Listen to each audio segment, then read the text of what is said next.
Aujourd'hui, dans l'émission des bêtes et des hommes, nous allons nous approfondir la relation et la comparaison entre la parade nuptiale de l'écureuil roux et la parade nuptiale humaine.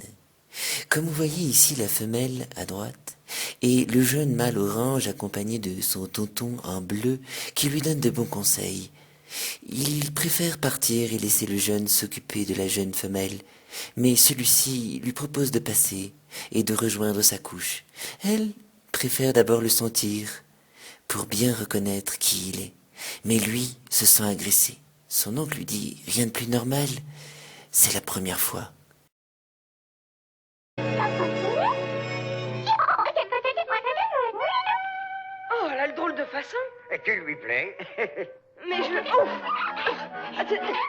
Je voudrais t'aider, mais c'est la nature qui parle. C'est très difficile de lui expliquer, moustique. Ah, laissez-moi tranquille, voulez-vous. Oui, moi aussi. Maintenant, nous allons comparer cette scène à une approche d'un jeune mâle vers une jeune femelle. Tout d'abord, il fait mine de ne pas y toucher, de ne pas l'avoir vue, et surtout de réfléchir. Il montre ainsi son grand intellect, alors que la femelle dévoile déjà ses plus grands charmes. Elle a de longs cheveux, de longs cils. Elle tourne autour du mâle. Elle le provoque. Elle le touche déjà et balance son corps, signe avant-coureur des ébats à venir. Et lui montre le ciel. Il est plutôt poète. Il aime aussi tourner autour d'elle. Il lui prend la main, il se rapproche. Elle se frotte à lui, tel l'ours se frottant contre l'arbre pour déposer son odeur. Et là, lui déclare sa flamme. Il use des plus beaux mots, des plus beaux vers. Elle n'y est pas insensible, elle l'a déjà remarqué. Mais elle lui dit « Attends, ce n'est pas tout. » Alors, il touche son corps à elle, fait quelques pas, fait mine encore de ne pas y toucher, puis lui dit « Regarde la constellation de Cassiopée. » Elle n'en a que faire. Elle ne pense qu'à le regarder, à le jauger, à le tester. Elle regarde le sol à la recherche de quelques grains de blé, puis lui décide de se dévoiler. Il remonte son pantalon afin de mettre en évidence son paquet, puis, encore une fois, fait mine de lui dire au revoir. Elle, déçue, chante sa peine. Elle dit qu'on ne la reprendra plus, mais le voilà qui revient.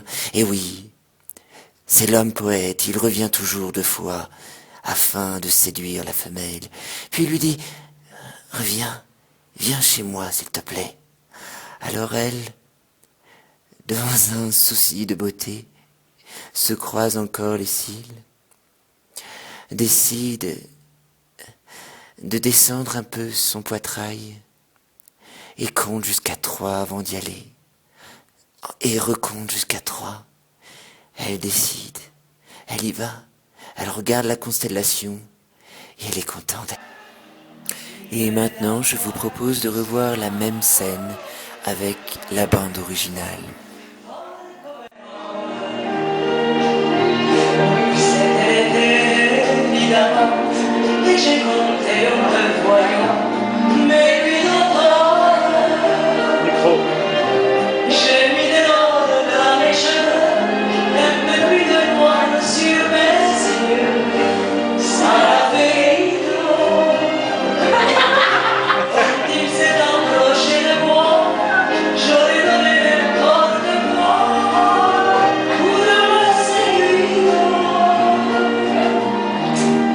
Mais à 18 ans, c'était le plus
J'avais